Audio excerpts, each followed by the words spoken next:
Olá, me chamo Eduardo Balbino, serei professor de vocês dessa aula de Química de Modelos Atômicos, ou Teorias de Modelos Atômicos, ou Teorias Atômicas, enfim.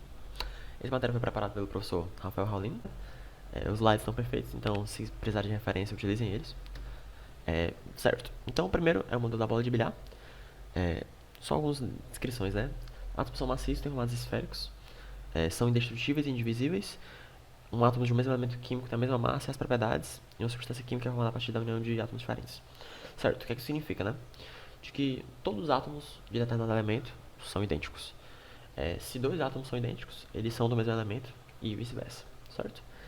Ele, é, baseado nas leis ponderais, né? Se vocês não lembram, são a lei de conservação de massa de Lavoisier, a lei das razões fixas de Proust e a lei das proporções relativas de Dalton. Certo? Essas leis, né? Dalton se usou da formulação de uma das leis, né? Principalmente de Proust, para justificar essa teoria atômica. Foi um experimento, né? Que Proust utilizou dois óxidos diferentes de estanho, onde ele decompunha, né? Ele esquentava muito e depois ele fazia testes com o estanho purificado logo depois, né? Não mais óxido.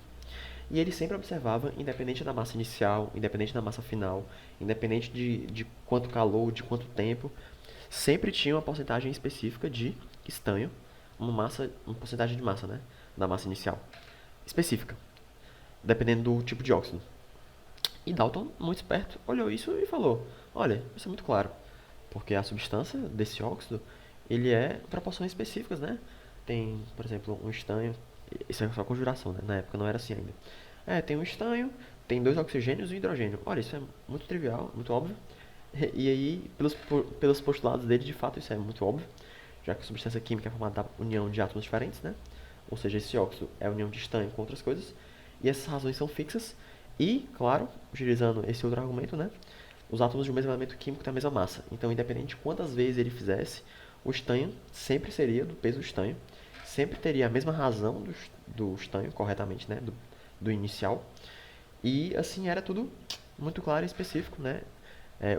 Obedecendo todas as leis, né? Que até então eram obedecidas. Lavoisier, Proust e Dalton. Certo? Então, Dalton é só isso. Próximo. Thomson, não contente com o modelo de Dalton. Por que não contente? Já na época, estavam se desenvolvendo os conhecimentos relacionados à eletricidade, a partir do experimento da ampola de Crookes. Não sei se vocês lembram, mas suponham que existe uma garrafa, né, de vidro tampada com um gás dentro, normalmente um gás nobre.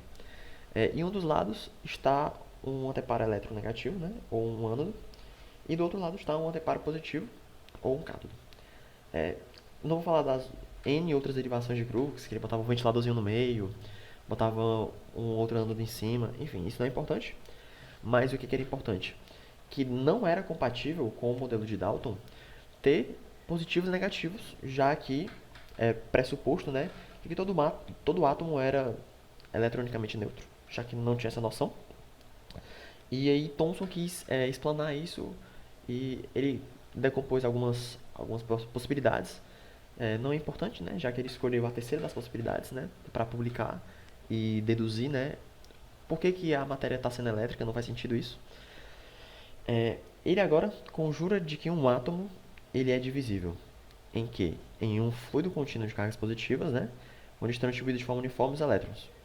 Ou seja, agora esse é o pudim, né? O pudim é a parte elétrica e as passas são as passas negativas que estão mergulhando sempre à mesma distância, né? De forma uniforme, dentro da esfera, né? Ou ainda era esfera do átomo. Uma coisa interessante, né? Só uma curiosidade. Esse é um problema matemático de uniformidade de pontos dentro de uma esfera que é chamado de problema de Thomson. Enfim, desculpa. Só uma curiosidade. Próximo. Os elementos não estão presos ou fixos aos átomos, podendo ser transferidos para outro átomo. Claro que as ampolas de Crookes elas apoiavam essa ideia, né? Já que eram elétrons passando de um lado do anteparo até o outro lado do anteparo, que obviamente mostrava luz, né? E assim foi percebida a existência deles, dos elétrons. E um átomo em específico é eletronicamente neutro, até alguma coisa acontecer, né? Alguma coisa distinta elétrica acontecer, só que isso não vem ao caso. E aí, tempos depois, Rutherford, não satisfeito com o modelo de Thomson, ele conjurou, né, a partir de experimentos falhos, que alguma coisa estava errada, já que para ele existia uma região que era obviamente negativa e uma região que era obviamente positiva.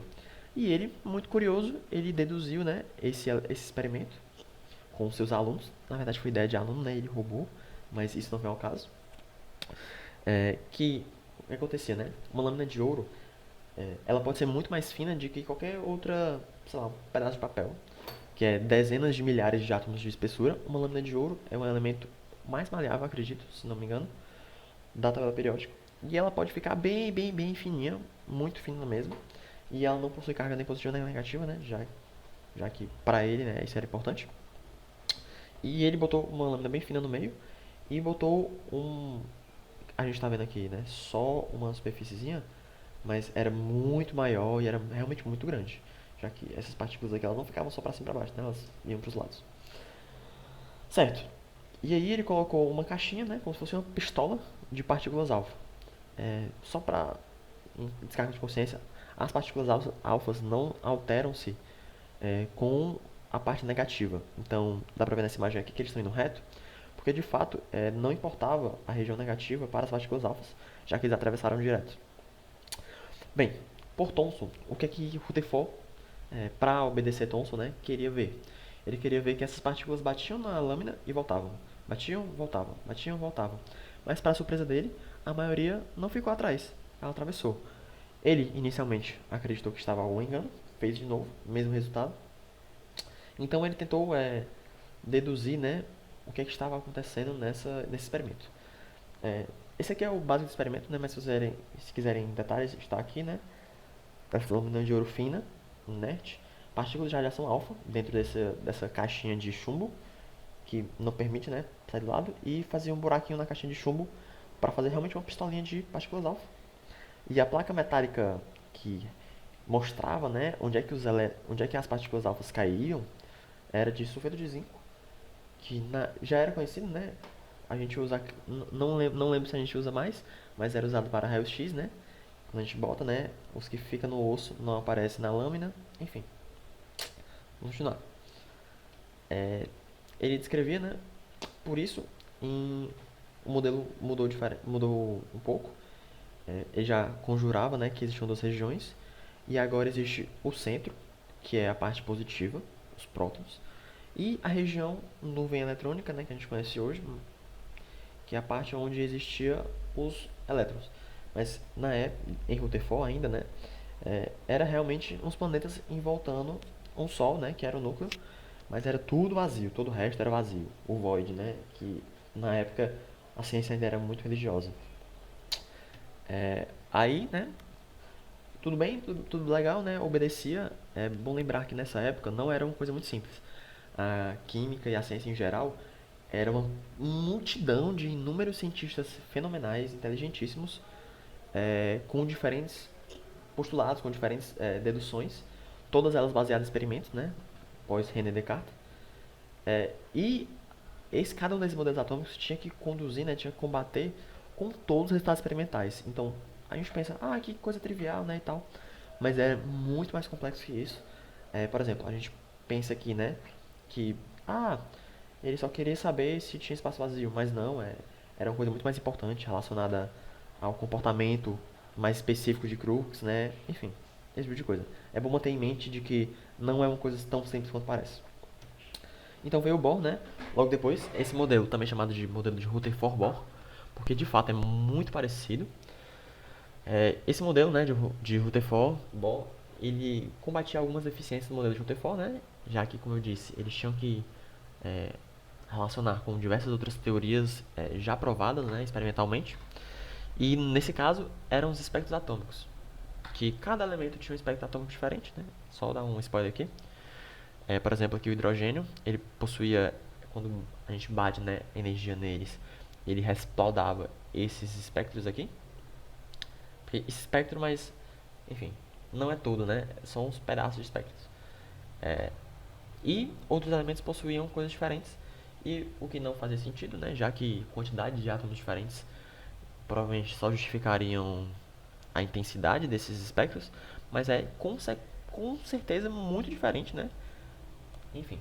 Aí ele deduziu que cada elétron tem uma quantidade diferente e que possuem valores específicos para resultar, né, nesses diferentes espectros. Por que esse é vermelho, por que esse é azul, por que esse é tal, tal, tal. E onde deveria ser provavelmente somente um, né?